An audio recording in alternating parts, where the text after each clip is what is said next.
It always starts with a whisper, a question you don't want to answer. Kirei? Watashi.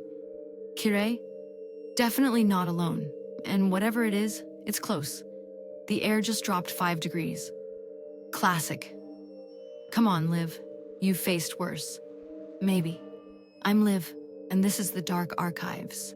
Tonight, we're in what feels like the perfect hunting ground for one of Japan's most terrifying urban legends. My EMF meter is going nuts, which usually means we're on the right track, or about to be in a world of trouble. Probably both. In this series, we delve into the shadows, seeking to understand the entities that lurk there. Because, as I always say, knowledge is our best defense against the darkness. And tonight, we're going to need all the knowledge we can get. We're looking for Kuchisake-onna, the slit-mouthed woman. Her legend has several origin stories, but one of the most cited dates back to Japan's Heian period, 800 to 1200 years ago. She was said to be a beautiful but unfaithful wife of a samurai. In a jealous rage, he slit her mouth from ear to ear, asking, "Who will think you're pretty now?" A brutal tale, and one that's echoed through centuries. The legend resurfaced with terrifying intensity in the late 1970s. It started in Gifu Prefecture in December 1978, and by January 1979, the Gifu daily newspaper was reporting on her, sparking nationwide panic. Children were escorted home from school. Police patrols were increased. She's typically described as a tall woman with long, dark hair, often wearing a surgical mask, a modern, chilling addition to her disguise. She approaches her victims, usually at night, and asks a simple, terrifying question. "Watashi, Kirei? Am I pretty?" Answer no. And she kills you, often with a pair of scissors. Answer yes, and she removes her mask, revealing her mutilated mouth, and asks again. If you scream or say no, then you die. If you say yes again, she'll slit your mouth to match hers. Some say answering "you're average" or throwing hard candies like Beko-ame can confuse her. Others mention pomade as a repellent. The Season Post even mentioned a coroner in 2007 finding records of similar shocking cases. This isn't just a ghost story, it's a phenomenon that caused real-world fear. Why Kuchisake-onna? Well, aside from the obvious terror factor, her story resonates with a particular interest of mine. Entities born from profound betrayal and overwhelming human emotion. The kind of psychic scar tissue that can linger. My own, let's call it awakening to the other side, was tied to an event fueled by similar intense, violent emotion. It left me with this third eye sensitivity. I also found an old case file from the late 70s, during the peak of the panic.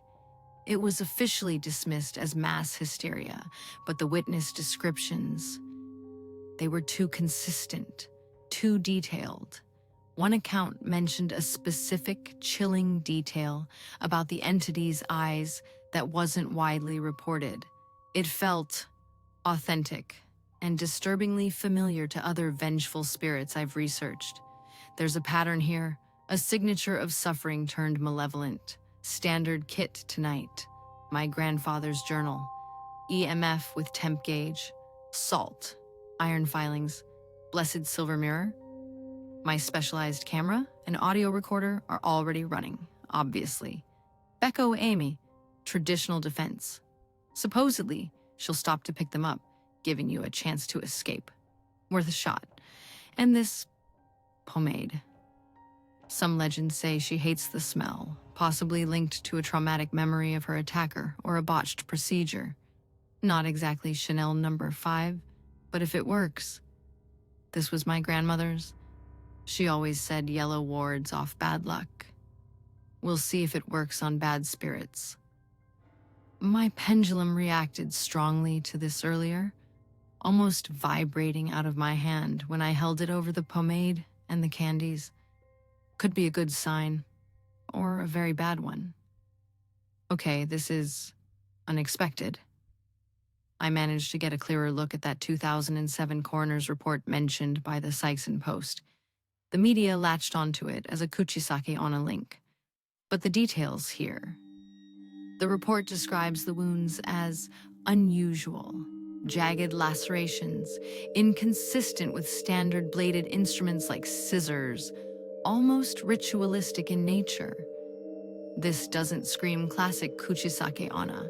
It suggests either a very different kind of predator, a human copycat with a unique, brutal signature, or that the entity we call Kuchisake-onna might have more varied methods or even forms than the popular legend admits. The temperature's definitely still dropping. EMF is spiking erratically. Great. Electronics acting up is never a good sign. My audio recorder is picking up something. Faint, like distorted giggling, and fabric rustling very close. Okay, that's not subtle. And there's that telltale pressure behind my eyes. My third eye is definitely picking up on something strong. It's like a distorted image, just at the edge of my vision. A smile? Too wide. Unnaturally wide. She's here. I can feel it. That cold dread? It's her. All right, time to test the pomade theory, if she hates it. Whoa. Okay, that was not the reaction I was expecting. The growl is angrier, more predatory. The pomade isn't repelling her. It seems to be enraging her. So much for that piece of folklore. Subject is female, approximately 175 to 180 centimeters. Long, dark hair, pale complexion, wearing a surgical mask consistent with modern accounts. No visible weapon? Yet. She's eerily still. Almost too perfect. The air is ice cold. My heart's trying to beat its way out of my chest, but focus, live, document. Here we go. The question. Watashi. Kirei? Oh, you have got to be kidding me. When a story bleeds into reality, how much of its terror is the entity itself, and how much is a reflection of our deepest societal anxieties about appearance, judgment, and the monstrous forms vengeance can take? That's all for today's investigation into the shadows. If you want to dive deeper into the dark archives, make sure to subscribe to the Histo-T YouTube channel. Remember, knowledge is our best defense against the darkness. And I'll see you in the next archive. Stay vigilant.